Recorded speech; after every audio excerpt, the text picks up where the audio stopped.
Here's a headline. I'm the mayor of Dallas. My switch to the GOP last year should have been a wake-up call for Democrats. Mayor Eric Johnson wrote that, and he joins me now. Your Honor, why did you join the GOP right in the middle of your term of office?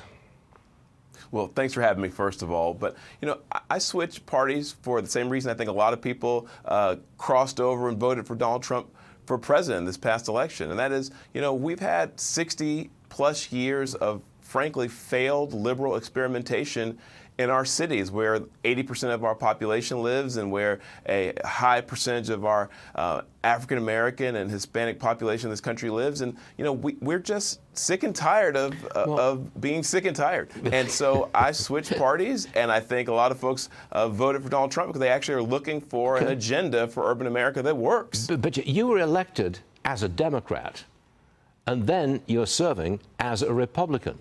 How did that go down in Dallas?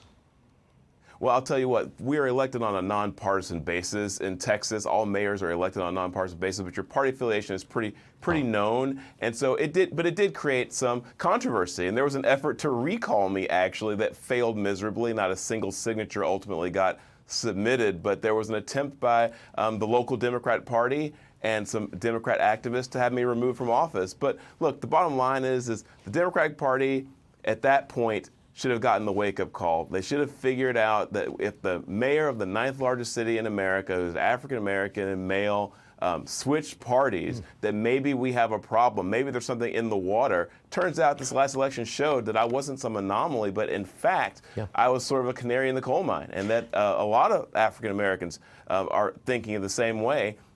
Donald Trump won more African-American votes than any Republican candidate in 48 years. I'm 49 years old, so basically in my lifetime, we've never seen a performance like that by a Republican. Can you give me 30 seconds on how you are handling migrants in the city of Dallas?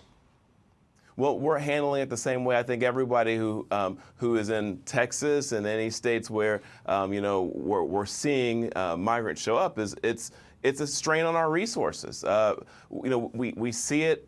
And not just in the obvious ways. People ask, you know, well, how's it impacting crime? Well, obviously, there's a certain amount of crime that's committed by folks who are here illegally. Will you deport them? Will you deport them?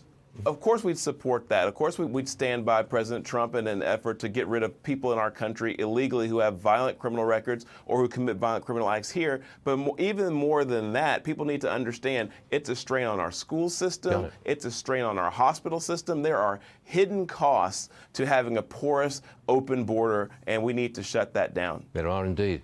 Mayor Eric Johnson, Your Honor, thanks for joining us, sir. We appreciate it. Thank you. Thank you.